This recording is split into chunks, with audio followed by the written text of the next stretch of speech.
या क्षणाची सर्वात मोठी बातमी.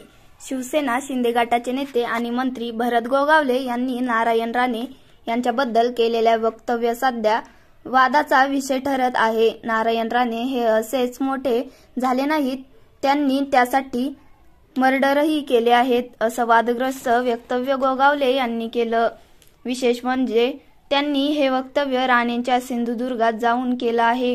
यावरून आता नवा वाद निर्माण होण्याची शक्यता आहे. त्यात पावसाळी अधिवेशनाच्या तोंडावर विरोधकांना आयत कोलाची हातात मिळालं आहे. या वक्तव्यानंतर मंत्री नितेश राणे यांनी गोगावले यांची प्रत्युत्तर दिलं आहे. भरत गोगावलेंचे ते भाषण आपण ऐकले नाही, असं नितेश राणे म्हणाले.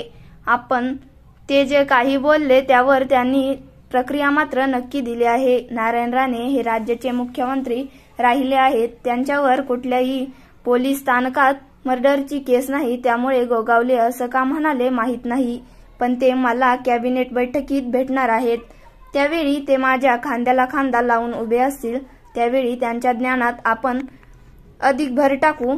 त्यांना कदाचित पूर्ण माहिती नसेल, असा टोलाही त्यांनी यावेळी लगावला. विरोधी पक्षनेते अंबादास दानवे यांनीही यावरून राणेंना फटकारले आहेत. नारायण राणे हे केंद्रीय मंत्री होत, ते पंतप्रधानांच्या बाजूला बसतात.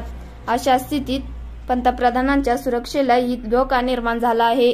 राज्याचा एक जबाबदार मंत्री माजी केंद्रीय मंत्र्यांबद्दल बोलतो. अशा स्थितीत त्यांची चौकशी झाली पाहिजे. गृहमंत्र्यांनी त्यांची चौकशी करणे गरजेचे आहे. सध्या मुख्यमंत्री हतबल आहेत का, असा प्रश्नही या निमित्ताने दानवे यांना केला आहे. तर राणेंचे कट्टर विरोधक असलेल्या वैभव नाईक यांनीही ही संधी सोडलेली नाही. भरत गोगावले जे काही बोलले ते योग्य आणि खरं बोलले. मी त्यांच्या बरोबर काम केलं आहे. त्यामुळे गोगावलेंच्या मनात एक आणि ओठात एक असा नाही. जे त्यांच्या मनात आहे तेच ते बोलतात, असं नाईक म्हणाले. त्यामुळे राणेंचा इतिहास काय आहे ते सर्वांनाच माहीत आहे.